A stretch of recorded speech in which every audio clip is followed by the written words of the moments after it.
আসসালামু আলাইকুম। আশা করি সবাই ভালো আছেন। রান্নাঘর রেসিপি একাডেমি 100 থেকে আবারও চলে আসলাম নতুন রেসিপি নিয়ে। আমার পুরিগুলো দেখে বুঝতে পাচ্ছেন কতটা কিস্তি এবং কতটা সুন্দর হয়েছে।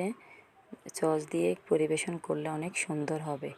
এখন কথা না বাড়িয়ে চলে গেলাম আলু পুরি বানানোর রেসিপিতে। প্রথমে আমি 2 কাপ ময়দা নিয়ে নিলাম, স্বাদ মতন লবণ দিয়ে দিলাম, রান্নার সয়াবিন তেল দিয়ে দিলাম 1 চামচ। এর বেশি অ্যাড করতে যাবেন না, তাহলে সমস্যা হয়ে যেতে পারে, আটাটা শক্ত হয়ে যেতে পারে।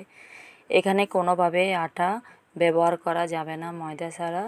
এখানে আমি দেখেন আমি ভালো করে মেখে দলা পাকানো পর্যন্ত মাখতে জর্জরো বানিয়ে ফেললাম। এখন আমি অ্যাড করলাম নর্মাল পানি। পানিটা কিন্তু আমি একেবারে দিয়ে দেই না, আমি 1 বার 2 বার 3 বার এভাবে করে পানি দিয়ে আমি একটা ডো তৈরি করব। দেখেন কিভাবে ডোটা তৈরি করেছি। এখন আমার ডোটা অনেকটা সফট হয়েছে। এখন আমি উপরে কিছু তেল দিয়ে দিব। তেল দিয়ে ভালোভাবে পরিবেশন করে ঢেকে রাখবো। প্রায় 40 মিনিটের মতো আমি রেস্টে রেখে দেব। এখন আমি ভর্তাতে চলে যাই। এখানে সিদ্ধ করা কিছু আলু, শুকনো মরিচ, পেঁয়াজ বেরেস্তা। এখন আমি মরিচটা ভালোভাবে ভেঙে নিতে হবে, তাহলে পেঁয়াজ মরিচ ভালোভাবে যদি না মিশিয়ে নিই, তাহলে পুরির মধ্যে যখন আমি আটাটা ঢুকিয়ে দেব, তখন ভর্তাটা দানা দানা ভাব থাকলে রুটিটা বেলা যাবে না। এখন আমার ভর্তাটা তৈরি হয়ে গেছে। দেখেন 40 মিনিট পর ফিরে আসলাম। আমার ডোটা কতটা সফট হয়েছে। আমি ডোটাকে লম্বা করে বেলে নিয়ে লিচি আকারে কেটে নেব। লিচি আকারে কেটে নেওয়ার পর আমি গোল করে সুন্দর একটা গোল রেডি করে আমি উল্টে পাল্টে তেল দিয়ে এভাবে টেনে বড় করে নেব। তারপর আমি এটার মধ্যে ভর্তাটা দিয়ে দেব। দেখেন আমি কিভাবে ভর্তাটা দিলাম। এখান থেকে ওখান থেকে টেনে সুন্দর করে মুড়ে নিতে হবে।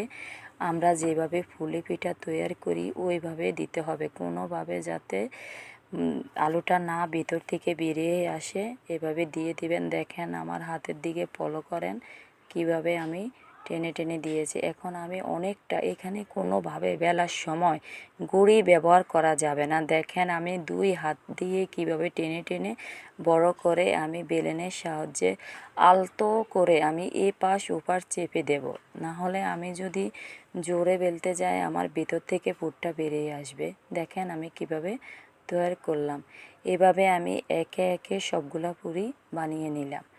এখন আমি কথা না বাড়িয়ে চলে যাব চুলোতে। আগে থেকে আমি তেলটা অনেকটা গরম করে নিয়েছি। গরম করা নেওয়ার পর আমি পুরিটা দিয়ে দিতেছি। এখন পুরিটা ভালো করে এপাট ওপাট উল্টে নেব। দেখেন আমি পুরিটা যখন উল্টে নেওয়ার পর আমার কি সুন্দর একটা কালার এসেছে, প্রায় দোকানের পুরির মতন। দেখেন আপনারা আমার পুরিটা অনেকটা ফুলকো হয়েছে এবং অনেকটা সুন্দর কালার এসেছে। পুরিটা এখন আমি তুলে নেব তেল ছাড়িয়ে। তুলে নেওয়ার A পর few আমি moments later. পরিবেশনে চলে যাব। দেখেন আমার পুরিটা কতটা সুন্দর হয়েছে, কতটা নরম হয়েছে। এখানে আপনারা কোনোভাবে আটা ব্যবহার করবেন না, তাহলে কিন্তু সফট হবে না, পুরিটা শক্ত হয়ে যাবে। দেখেন কিভাবে পরিবেশন করলাম। গুড বাই, আবার দেখা হবে।